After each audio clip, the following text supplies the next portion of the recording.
Hi, I'm Mary Wing Soares, and today I'm here with the superintendent for another episode of Transparency in Government. We haven't seen each other all summer.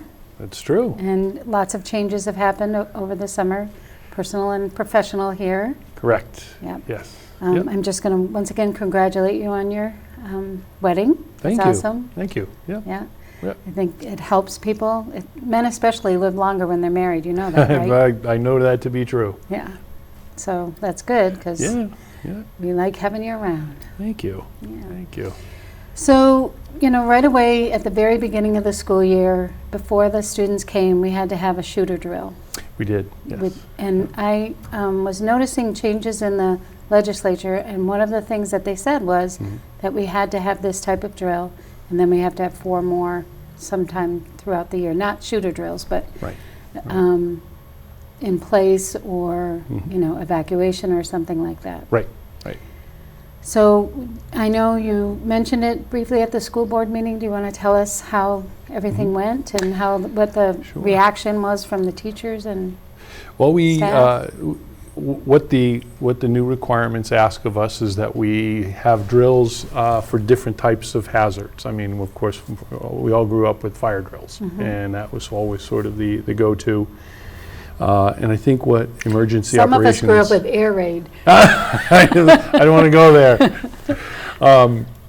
But we had that as a part of our culture growing up, and it's unfortunate that we are living in an age now when there are any number of different possible threats to the safety of students.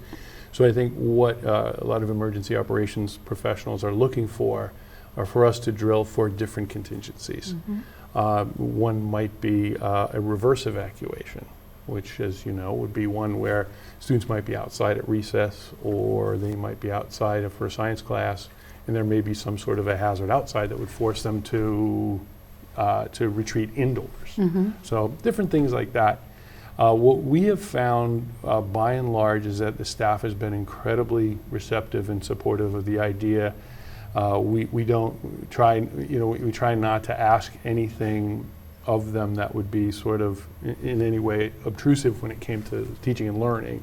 That was why we scheduled the drill, the gunshot awareness drill for the teacher professional development days. We wouldn't do something like that with students in the building. No. But we did, the experts that we have been working with thought it was very important for teachers to be able to recognize the sound of a gunshot. And one of the things that we found was that there were a lot of staff, and I went around to the different drills, hadn't heard that before. And that was something that was new and unsettling to a lot of staff members. But one of the things that our police officers talked a lot about was developing a mental imprint. So that if they were to ever hear that again, that they would be able to react appropriately instead of saying, "Oh, what was that?" So that was the purpose of the drill, the multi-hazard approach. But in this situation, that's what we were after. So do you expect that that's going to be an annual thing now? I don't think that exact drill will be an annual thing. We're going to look at different types of drills and different ways that we can prepare our staff and students for many of the different things that So they might I encounter. unfortunately wasn't able to be there that day, but did you have different scenarios going on, or was it just so that they could hear the sound and make a decision? I mean, Yes. at that point, were they asked to make a decision whether they leave or whether they hide in place, or? For the most part, yeah, that was part of the debrief. Basically, what we were trying to illustrate was what it sounded like to begin with, and second of all, how difficult it can be to tell what direction a loud sound like that is coming from Right. in an enclosed space. Right. So that was the focus. That was really the focus of the drill. Some teachers chose to have that experience in a group, a small group, amongst their team and whatnot. But everyone had a chance to debrief when it was that's over good. and talk through lessons learned. That's good. Yeah. So at the beginning of every school year, we always have bus problems because new bus drivers are learning the routes, and we have new students, so we have new stops and things like Right. that. Right. This year we had the added burden of having additional time that we were adding to the elementary school, the middle school, and the high school. Right. And so how are things going now? I mean, we've made some adjustments, and We have. Yeah. We have. I think at first it was a little rough, particularly on the elementary schools. The routes were running considerably later than they had. Obviously, we ran them last spring. The bus company is able to run scenarios and run it on a computer simulation, and we all know that that doesn't necessarily mirror Right. real life. And one of the things that we found was particularly the middle school runs were longer than we had anticipated. A lot of that was because of traffic. Ridership was way up. We actually have a higher percentage of students riding the buses compared to years past. And as we've grown as a town, the traffic in some of the key intersections was sort of problematic for us on a bus route where it's literally timed down to the minute. And so we had to work through that, added some routes in and adjusted some routes. And as you know, we shifted our times a little bit to try to give a little extra time to the middle school runs. Much better now, and vastly improved. And it was one of those things literally where the teachers and administrators were so helpful and so patient to us through that process, because a lot of people were staying a lot later than they had intended to stay, trying to make sure that all the students were home safely. I mean, and I think you have to agree that your staff is amazing, that they, Yes. they understand that it's growing pains and figuring it out, and, they might have grumbled a little bit, but they always stay and, Right. make sure their kids are safe. It's something that, we know that, and that's part of the reason why the quality of our students' learning experiences is what it is just because of the staff that we have, and that shows up anytime you have a challenge like that comes up, for sure. So one of the suggestions was to put an officer at the mobile station up on. Yes. Yep. Is that something that you think that's going to happen? We did approach the town about that, and I believe that's something that they're going to look at through the budget process and see if they can accommodate something like that. So it's It not would be a something that could detail. happen right now, you have to wait for next year? We probably would have to wait for next year. From what I understand, in the early stages, we do use, as you know, the school resource officers will go out in front of the buildings at which they're stationed. But as far as that would have to be a totally separate police detail, and it would have a pretty significant budget impact. So I know that our transportation folks are talking with the town about that, and we'd like to see if that's a possibility. Right. Well, don't we have a school resource officer at North School? We have one officer who rotates amongst the three elementary schools. I thought we had 4 resource officers now. They added in one officer who's sort of a floating officer who fills in where needed. Okay. So we still wouldn't have one at all the elementary schools, but that Right. certainly would be something that would be part of the equation. Right. So there's no money, somewhere deep down in that budget that we could find right now to do that? Not in the school side. Okay. Not in the school side. That would have to come from the town, from what I understand. And as I said, I know we've already reached out to them, and Right. Peter and Kevin have been talking about it. So. Okay. That every week in the paper they put all of the police, what's happening with the police department, And I've noticed that there's been a bunch of drug offenses at the high school.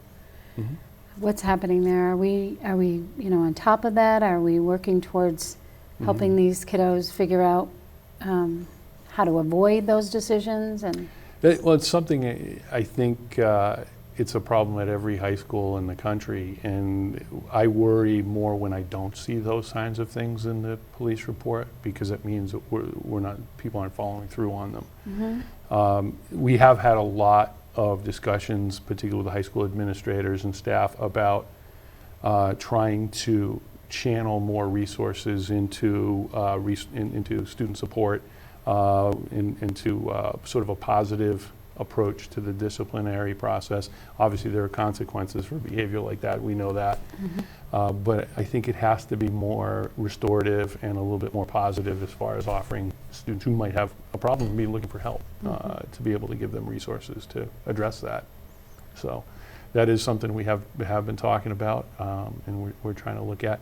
We just had some policy updates recently to Life of a Lancer and to some of our use policies, where we're trying to actually get students back into the flow of school a little bit quicker.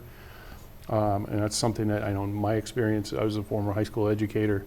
The last thing you do if you have a student who is struggling with substance use is give them more time at home or get Right. them away from their co-curricular opportunities or from positive influences in the high Right. school. So I think that was a step.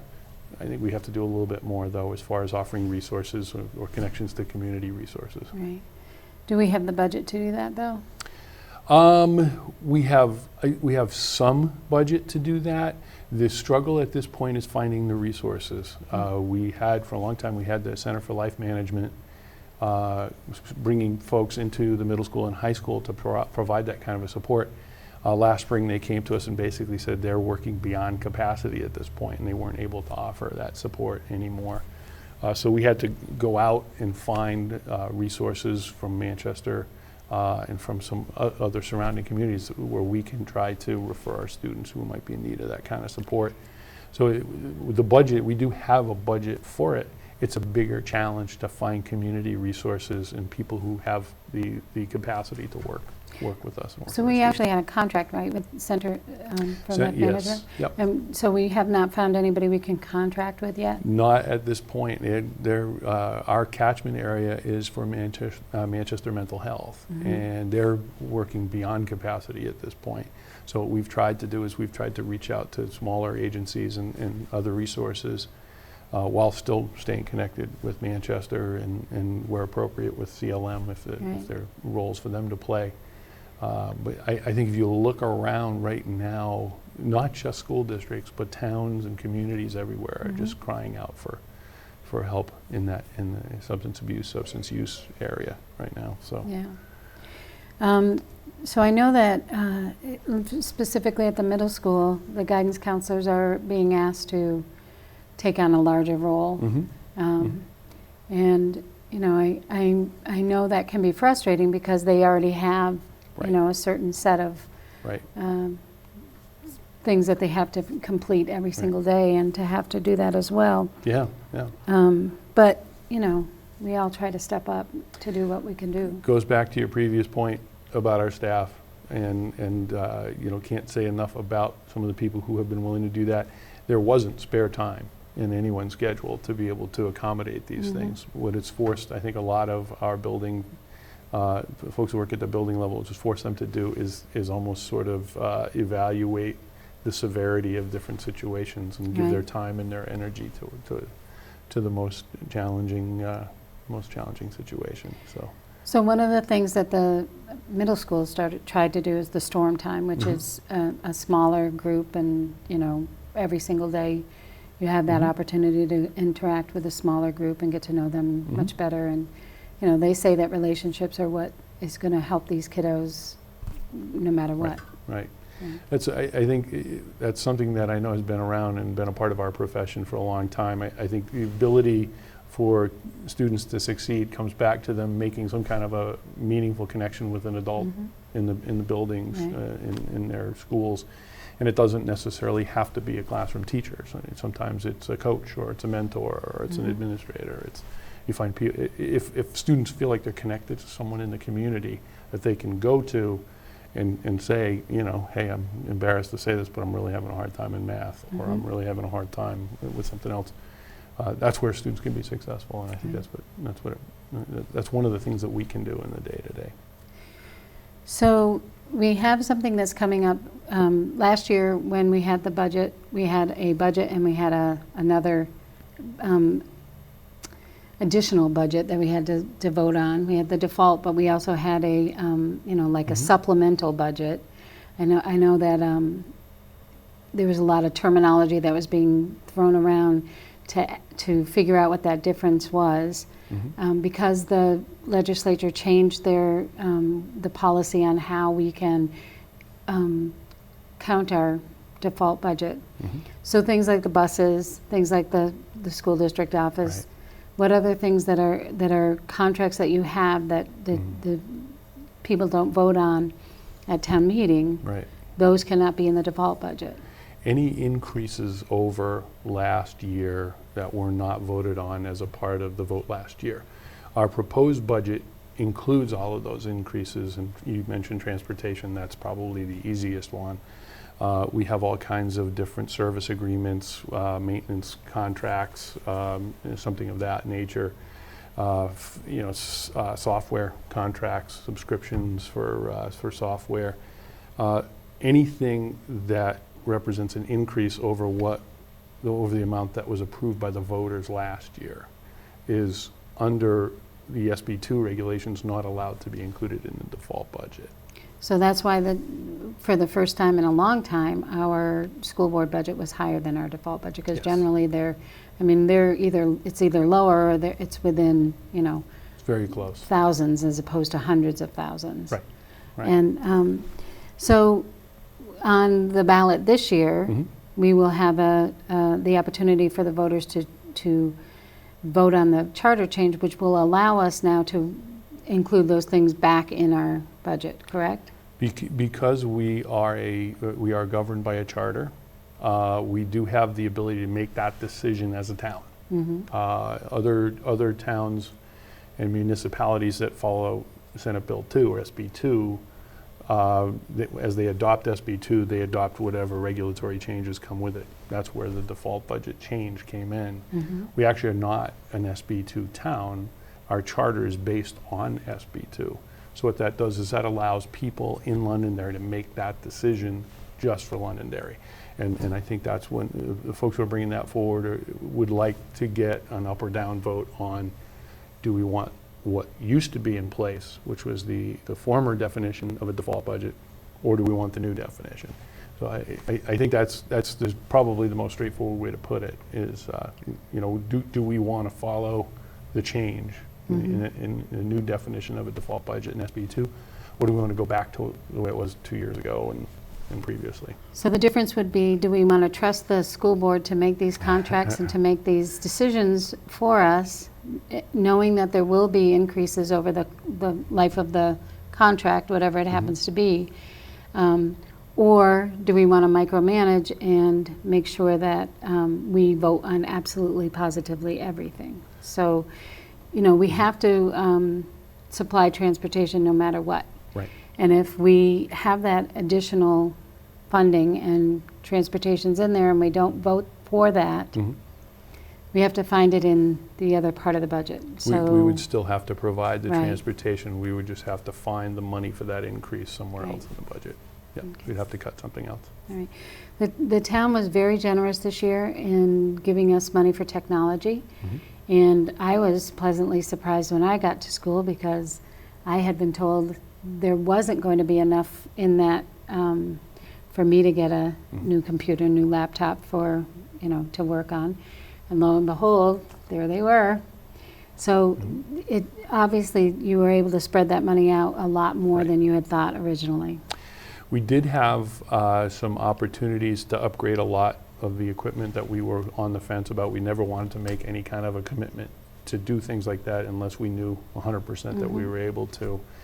I think our IT department and the consultants that they work with did a lot of work with the network infrastructure upgrades, where they were able to increase the performance of the network itself. The other piece that it became very important was, for the first time, we have a replacement cycle for our equipment. As you know, there were some people in places in the school district who were using 9 or 10-year-old laptops and desktops, a lot of which had lost functionality because you can't upgrade them.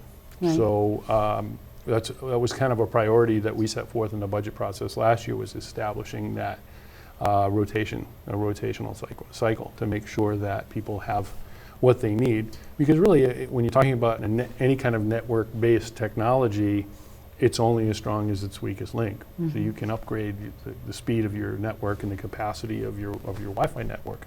But if you're on a 10-year-old computer, Which we were Yeah, for a right, long yeah, time, yeah. So that was a very pleasant surprise. we were glad to be able to spread that out a little Yeah. bit, and we're going to try to take some more steps this year in the budget process to get even closer to a 5 or 6 year rotation Yeah. cycle. So I know I was surprised that you said you weren't going to be giving them their books, their budget books, until after Thanksgiving, because Thanksgiving is late this year, isn't it? I think it's early. I think it's a little bit earlier this year. Yeah, this is the year where it bumped up a week. I think that was Okay. what we ran into. All right. It was, yeah.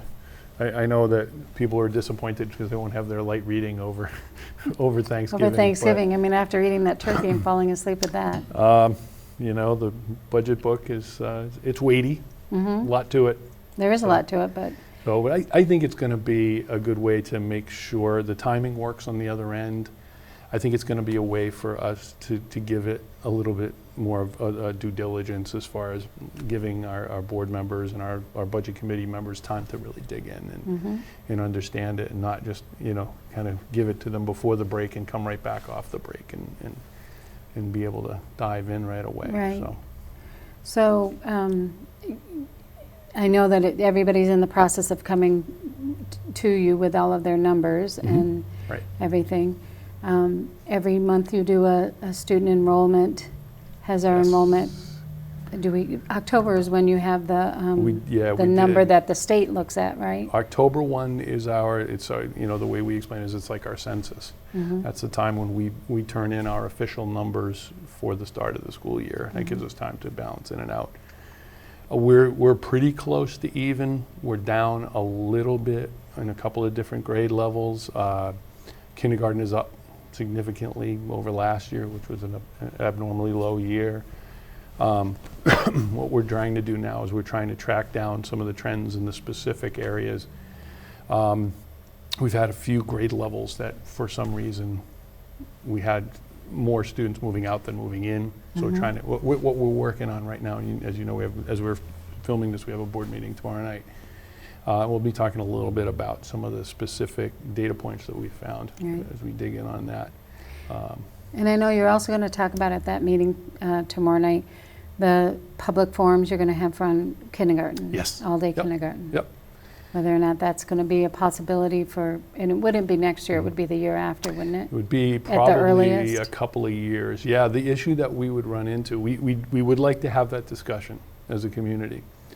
We would like to see whether or not that's something that the community is interested in investing in. The issue that we would run into if we tried to move too quickly is we don't have the classroom space right now. Some of the other districts that have been talking about it have gone in and looked at classroom space and actually proposed temporary classrooms to accommodate it. We don't want to go there. Right. As you know, we have a facility study committee that's working right now on building options for Moose Hill, where we already have two temporary classroom spaces. So we're trying to tie that all in together so that once we know whether or not the district in the town would like to support full-day kindergarten, then we would move forward with a building project that would reflect that. Yeah. Obviously, it's something that's pretty complex. As we found as we dug in on it a little bit in the study committee, everyone knew we needed a lunchroom because we don't have a lunchroom at Moose Hill right now. Right. But I think there are a lot of nuances to it that needed to be considered as well. Things like infrastructure, parking, bus loops, that Do kind you of have to have a thing. gym as well? You have to have some kind of movement space, Right. yeah, some sort of indoor movement space. I don't know that it would need to be a full-size gym, but sort of like a multi-purpose room, Right. so like what the middle school has. Something like that would do the accommodate trick. it. Yeah. But yeah, we really would need to get an up or down on full-day K. to Before be you able to even make go that. there. I think that's wise. Yeah. We don't want to do two. So. So just one more opportunity to implore people in our audience to come and try and be a substitute teacher. Try and be a sub. Yes, we need help. We do need help. need I mean, help. it's plastered all over all of the signs throughout the Right. town. And it's a great job. I mean, in that you are supported by the teachers who are their neighbors, in the Right. classrooms. And, it's wonderful to interact with these kiddos, even if it's just for a day or two. And, it would help tremendously our district if we had some good substitutes. It's something that Susie Swenson will be doing a presentation at the board meeting tomorrow night to do the same thing, one more try at rallying up some ideas. But it is, it's one of the downsides of as we near full employment. There aren't a lot of people who are out looking Right. for jobs, particularly a job like that has that kind of flexibility. But we believe that there may be some people in our community who might like the idea of Right. picking and choosing days to work and working certain days of the week. So, And even if you had somebody, because teachers have prep times and they have team times where a substitute doesn't come to those. Even if you had, a way to make their days shorter so that, like for a mom that is dropping their child off, then they go to substitute and then they go pick up their child, that would be lovely. we'd Be a little be glad pocket to money do for that. the holidays and, For sure. yeah. I know that, one of the things that always comes up is the pay that we have for our substitutes. Mhm. So I'm hoping that in the budget process, y'all are thinking about that as well. We're going to have that discussion. I think that it's another one of those things it's a discussion that's Right. overdue.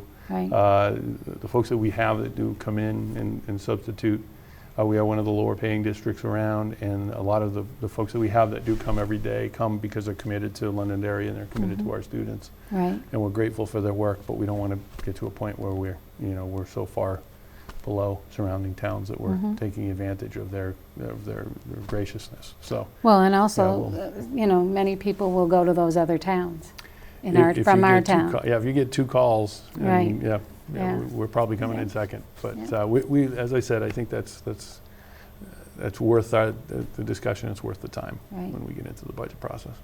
Okay. Well, again, wonderful to see you, and I appreciate you taking the time Well, thanks to for having me. come. We will continue our discussion next month after we see what's happening with all of these, not the budget, but the kindergarten and public, all Right. of these things. Is it going to be before? Do you have a public forum date already set? We have a series of different events, starting with C3. Curriculum Coordinating Council will be taking it up as a public, in a public forum in November. Okay. And that'll be the first time at it. We'll be making the rounds to PTA meetings and that sort of thing in December. January, we will have one public forum, one evening that'll be dedicated just specifically to this idea. What we're working on right now is sort of one consistent message and one consistent presentation that everyone will see, so everyone sees the same thing. We'll probably shoot a video to be able to put that out in the district to those who can't attend.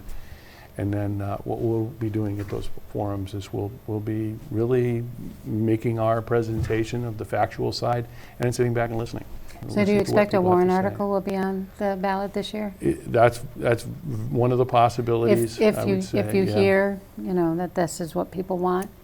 I think that's, I know Yeah. the board will be listening as well, Right. and I think a lot of it will depend. We're doing a survey right now, actually just went out this afternoon to Moose Hill parents, and we want to see what our level of support is with current parents. And if we see some strong support and we get the voice of the community saying we want to talk about this, I think it could very easily be something that people see on the ballot. All right. So, All right. Well, thank you very much for coming. thank I you. appreciate it. Thank you. This has been Mary Wing Soares and Transparency in Government.